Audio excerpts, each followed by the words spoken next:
શ્રીમદ ભાગવત તો સાગર છે, એમાંથી છાંટી છાંટીને અમુક અમુક વિષયો ઉપર ચિંતન એ કથાના અંદર પ્રસ્તુત કરવામાં આવે છે. સંપૂર્ણ શ્રીમદ ભાગવતની કથા તો ઘણો સમય થઈ જાય, અને એટલે જ વક્તા પાસે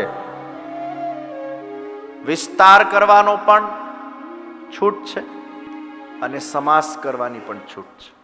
કટ શોર્ટે કરી શકે અને વિસ્તારે કરી શકે. કપિલજીના આ દિવ્ય આખ્યાનને આપણે વંદન કરીને તૃતીય સ્કંદ ને વિરામ આપીએ છીએ. तृतीय स्कंद ने प्रणाम करी आइए हम चतुर्थ स्कंद के अंदर प्रविष्ट होते. मनु शत्रुपाना 2 पुत्र અને 3 પુત્રી, આકૃતિ, દેહુતિ, પ્રસૂતિ. પ્રસૂતિના લગ્ન દક્ષ પ્રજાપતિ સાથે થયા. આકૃતિના લગ્ન રુચિ પ્રજાપતિ સાથે થયા. કરદમ દેવતીજીના બીજી પુત્રીના વિવાહ અત્રિ ઋષિ સાથે થયા.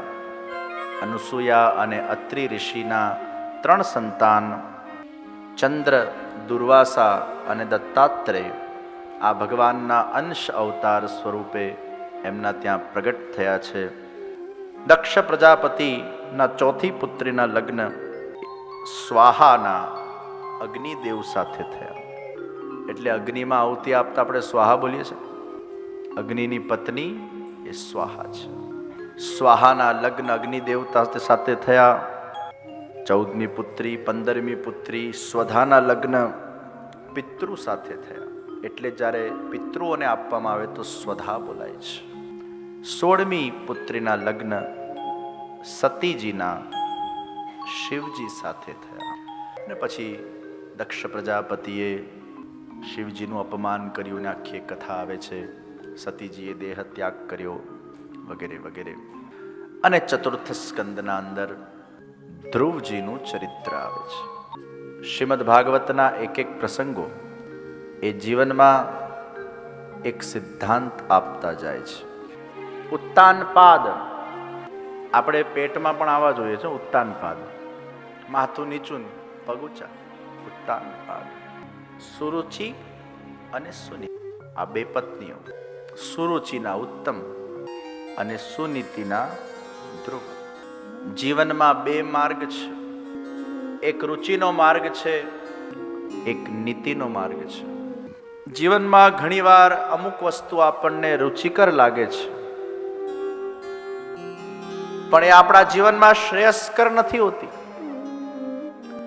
જે વિષયમાં આપણી રુચિ છે એ આપણને ઉત્તમ લાગશે, અને જે વિષય કદાચ આપણા માટે શ્રેયસ્કર છે, કલ્યાણ કર છે, એ આપણને उत्तम नहीं लगे.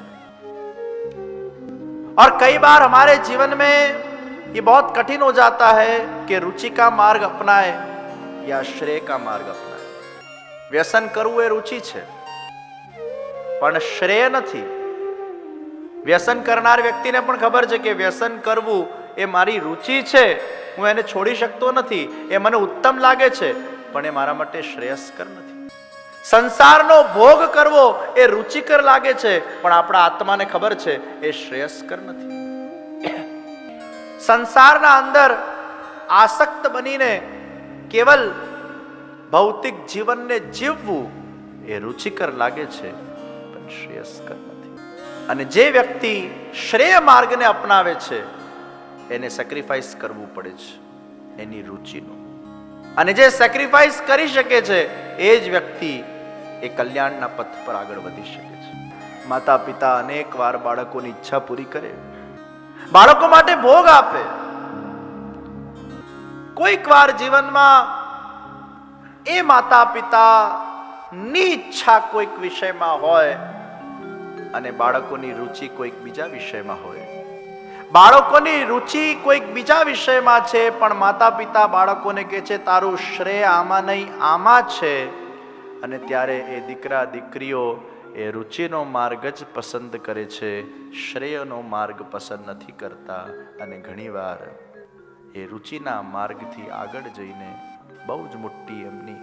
મારા વિષયને બહુ વિસ્તારમાં નથી લઈ જવું, પણ આપ સમજી ગયા હશો શું કહેવા માંગુ છું કે માતા પિતાએ હંમેશા બાળકોના હિતનો વિચાર કંઈક વિચારીને કહેતા હોય છે, અમુક જીવનના મહત્વના નિર્ણયો લેવાના પક્ષમાં.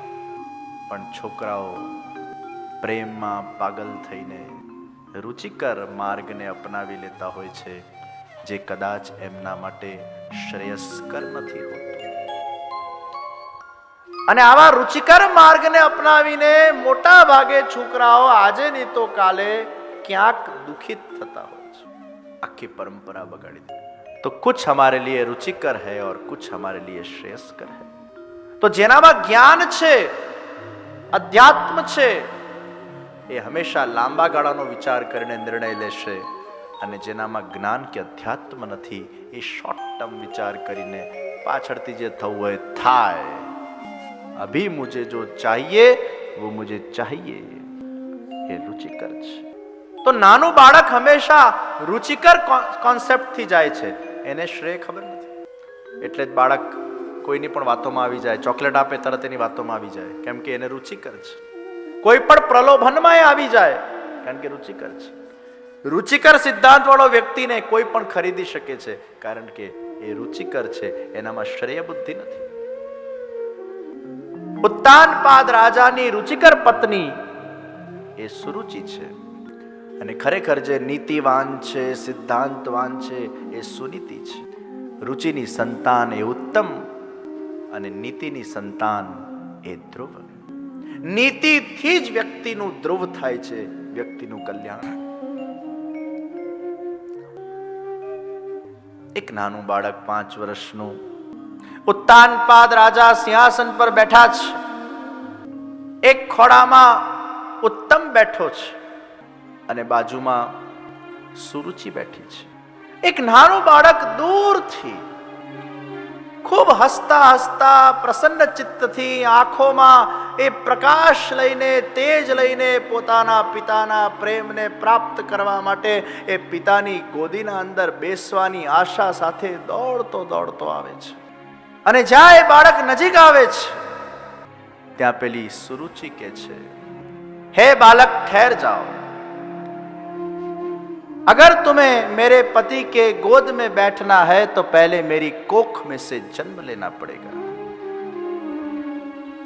એ દોડતું દોડતું બાળક ખિલખિલાટ હસતું હસતું આવતું હતું. એના આંખમાં પિતાના પ્રેમને પ્રાપ્ત કરવાની ઝંખના હતી. એનું મોઢું વિષન્ન થઈ ગયું. એ બાળકના કદાચ એ વખતની પરિસ્થિતિને આપણે કદાચ કલ્પીએ તો આપણને રિયલાઇઝ થાય કે એક બાળક પર શું વીતી હશે. उसके आंख में से अश्रु की बूंद बहने लगी. रोता रोता रोता रोता. કોમળ મન હોય બાળકનું, 5 વર્ષના બાળકનું મન કેવું હોય, અને પોતાના સગા પિતાની ગોદીમાં રોકવાથી અને કોઈક બેસવાથી રોકતું હોય. દોડતો દોડતો પોતાની માં સુનીતિ પાસે ગયો. अरे माँ, मुझे मेरे पिता की गोद में बैठने के लिए क्या दूसरी माँ के कोख में से जन्म लेना पड़ेगा? અને આ શબ્દોને સાંભળીને સુનીતિ પર શું વીતી હશે. એ સુનીતિની અગર આપણે કલ્પના કરીએ, એ માં પાસે જ્યારે બાળક આ રીતે આવીને પોતાની તોતલી ભાષામાં જ્યારે આખા પ્રસંગને વર્ણવ્યું હશે, ત્યારે સુનીતિએ શું વિચાર કર્યો હશે? એના દિલને કેટલી ઠેસ પહોંચી હશે. પણ દિલ પર પથ્થર રાખીને સુનીતિએ દીકરાને કીધું, जाओ वन में तपस्या करो. वन में जाकर तपस्या करके भगवान को प्रसन्न करो. 5 વર્ષના એક નાના બાળકને કઈ રીતે વનમાં મોકલી શકાય? અરે એક નાનું બાળક સ્કૂલે જતું હોય છે ત્યારે પણ માતા પિતા એની એટલી ચિંતા કરતા હોય છે કે એ બાળક સ્કૂલે શું કરતો હશે, કઈ રીતે ભણતો હશે, કદાચ એને કંઈક તકલીફ તો નહીં પડતી હોય. એક 5 વર્ષના બાળકને સ્કૂલે મોકલતી વખતે પણ માતા પિતા જ્યારે ચિંતા કરતા હોય, ત્યારે આ સુનીતિ એ 5 વર્ષના બાળકને વનમાં મોકલવાની વાત કરે. ये माता का एक साहस है. અને એ બાળક માતાની આજ્ઞાને શિરોધાન્ય કરીને એકલો વનમાં નીકળી પડે છે. ધન્ય છે આ બાળક, ધન્ય છે આ બાળકની માં. કોઈ સંગાત નથી, કોઈ સાથ નથી. अकेला बालक भगवान के भरोसे निकल पड़ता है. आंख में आंसू है. पिता का प्रेम न प्राप्त हुआ उसका दुख है. અને એટલે ધનભાગ્યશાળી છે બાળકો જેમને માતા પિતાનું પ્રેમ પ્રાપ્ત થાય છે. ધ્રુવજીને પિતાનું પ્રેમ પ્રાપ્ત ન થયું. હસતા હસતા પિતાના પ્રેમને પ્રાપ્ત કરવા ગયા પણ દુઃખ પ્રાપ્ત થયું. વનમાં નીકળી પડ્યા છે અને निकलता निकलता कहां जाना उनको पता नहीं है, कहां पहुंचना उनको पता नहीं है, किस मार्ग पे जाना पता नहीं है. जंगली जानवरों क्यारे આવી જશે એ ખબર નથી, પણ निडरताથી मां ने कहा है वन में जाओ मतलब जाओ. और सुनीति को भी ये विश्वास है कि मेरे बच्चे का ध्यान मेरे प्रभु रखेंगे. અને જ્યાં ધ્રુવજી આગળ ગયા, ચાલતા ગયા, નારદજીનો સંસર્ગ થયો. ભગવાન જ્યારે પોતાના જીવને એકલા જુએ છે ત્યારે હંમેશા એને સાથ આપવા માટે કોઈને કોઈ તો મોકલી જ આપતા. ઓમ નમો ભગવતે વાસુદેવાય. આ મંત્રના મહાજાપ ધ્રુવજી કરવા લાગ્યા. 3 દિવસે ફલાહાર લઈને, 6 દિવસે કેવલ સૂખા પત્રનું ભક્ષણ કરીને, 9 દિવસે કેવલ જલ પીને, 12 દિવસે વાયુનું ભક્ષણ કરીને અને શ્વાસ લીધા વગર એક પગ પર ઊભા રહીને, એક અંગૂઠા પર ઊભા રહીને 5 વર્ષના બાળકે ઘોર તપસ્યા કરી છે. ઓમ નમો ભગવતે વાસુદેવાયના આ મંત્ર ધ્રુવજીના રોમ રોમમાંથી પ્રગટ થઈ રહ્યા છે. એમની હૃદયની ધડકન આ મંત્રનું જાપ કરે છે. એમના રોમ રોમ આ મંત્રનું જાપ કરે છે. સમગ્ર બ્રહ્માંડમાં ભૂકંપ આવવા લાગ્યો. બધા જ દેવ દેવતાઓ ब्रह्मा जी सहित प्रभु पास पधार्या. प्रभु इस बालक ने बहुत बड़ी तपस्या की है, आप जल्दी इसको दर्शन दो. प्रभु के छे मने खबर ज छे मारे क्यारे दर्शन आपवा.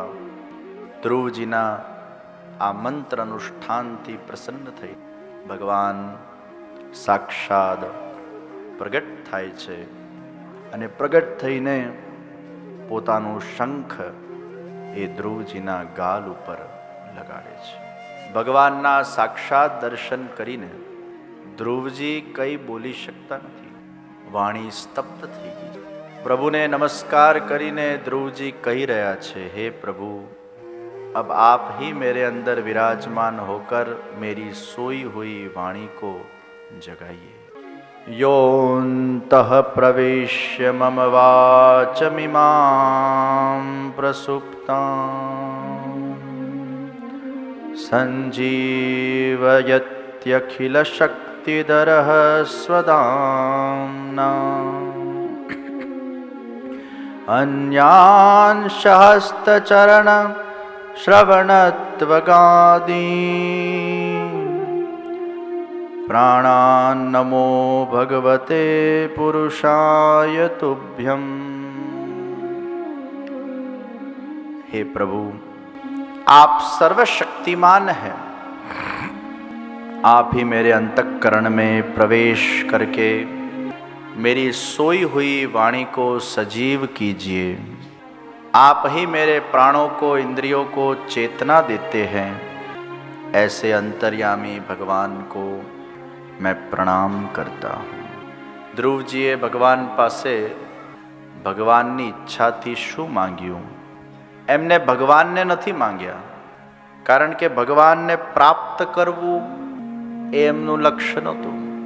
પિતાના પ્રેમને પ્રાપ્ત કરવું એ એમનું લક્ષ્ય હતું.